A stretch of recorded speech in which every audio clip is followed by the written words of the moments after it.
കർത്താവിൻ്റെ ധന്യമേറിയ നാമം ഈ പ്രഭാതത്തിൽ വാഴ്ത്തപ്പെടുമാറാകട്ടെ.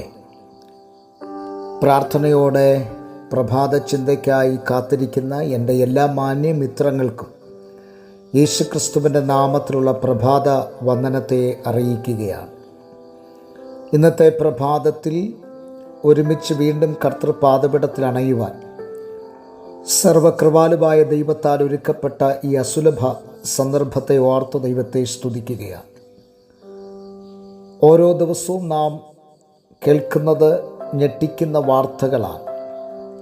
നമ്മുടെ ഏറ്റവും പ്രിയപ്പെട്ടവരൊക്കെ നമ്മളോട് വിട പറയുമ്പോൾ നാമും അതിനൊന്നും ദൂരവേ അല്ല എന്നുള്ള ഏക ചിന്ത നമ്മെ എല്ലാവരെയും ഭരിക്കട്ടെ എന്ന് ഞാനും ആശിക്കുകയാണ്.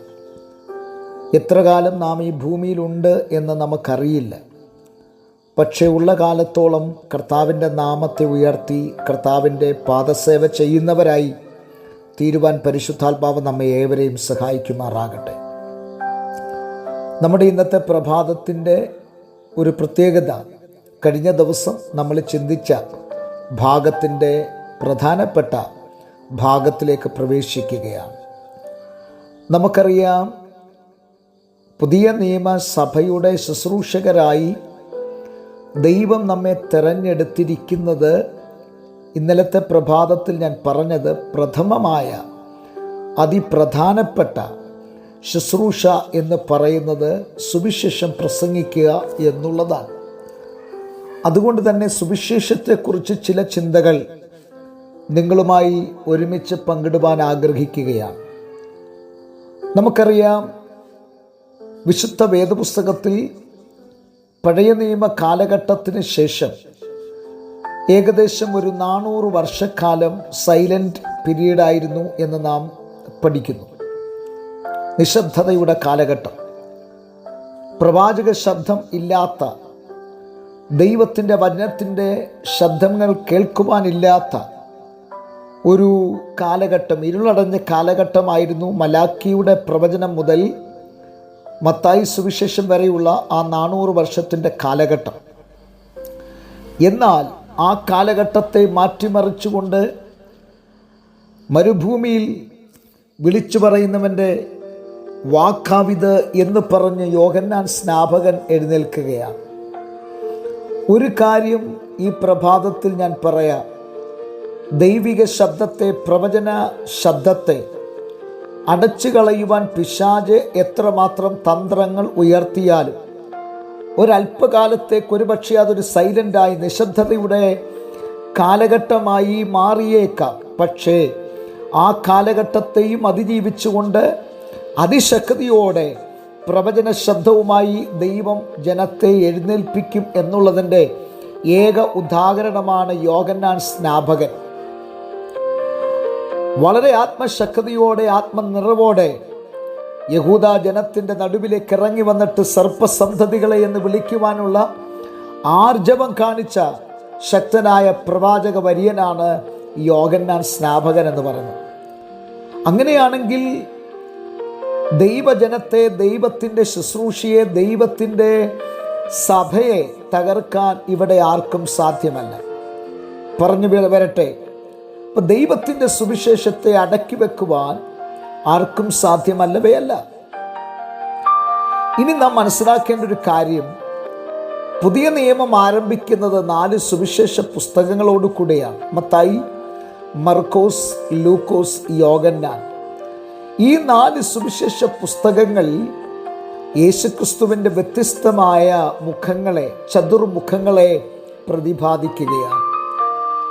യേശുക്രിസ്തുവിൻ്റെ രാജ്യത്വം, യേശുക്രിസ്തുവിൻ്റെ ദാസത്വം, യേശുക്രിസ്തുവിൻ്റെ മനുഷ്യത്വം, യേശുക്രിസ്തുവിൻ്റെ ദൈവികത്വം, ഇങ്ങനെ 4 മുഖങ്ങളെ പ്രതിപാദിക്കുന്നതാണ് ഈ 4 സുവിശേഷങ്ങൾ എന്ന് പറയുന്നത്.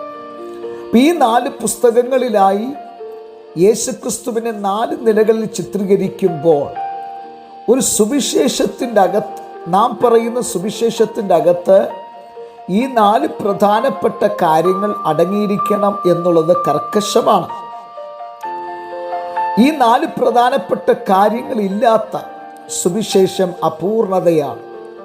അതുകൊണ്ട് തന്നെ നമ്മുടെ സുവിശേഷ പ്രസംഗങ്ങളിലും നമ്മുടെ സുവിശേഷ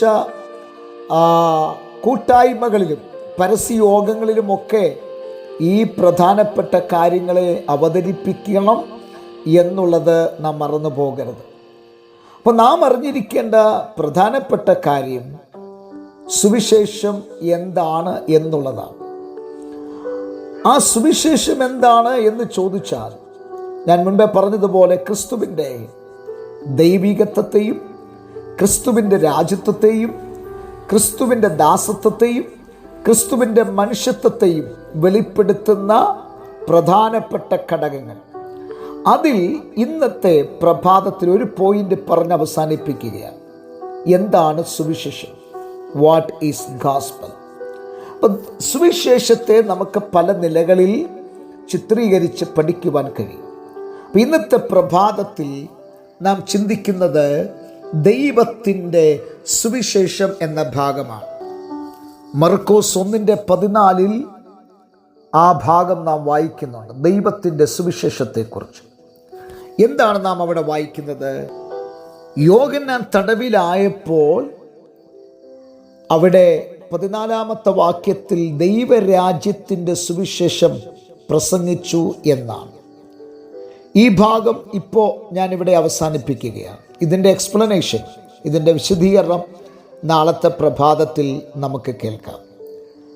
അപ്പോൾ ഒന്നാമതായിട്ട് നാം പഠിക്കുവാൻ ആഗ്രഹിക്കുന്നത് ദൈവരാജ്യത്തിൻ്റെ അഥവാ ദൈവത്തിൻ്റെ സുവിശേഷം എന്ന ഭാഗമാണ്. അതുകൊണ്ട് ദൈവരാജ്യത്തിൻ്റെ സുവിശേഷത്തിൻ്റെ ആ വിശദീകരണം നാളത്തെ പ്രഭാതത്തിൽ കേൾക്കാം. ഏവരെയും കർത്താവ് സഹായിക്കുമാറാകട്ടെ. കണ്ണുകളെ അടയ്ക്കാൻ പ്രാർത്ഥിക്കാം.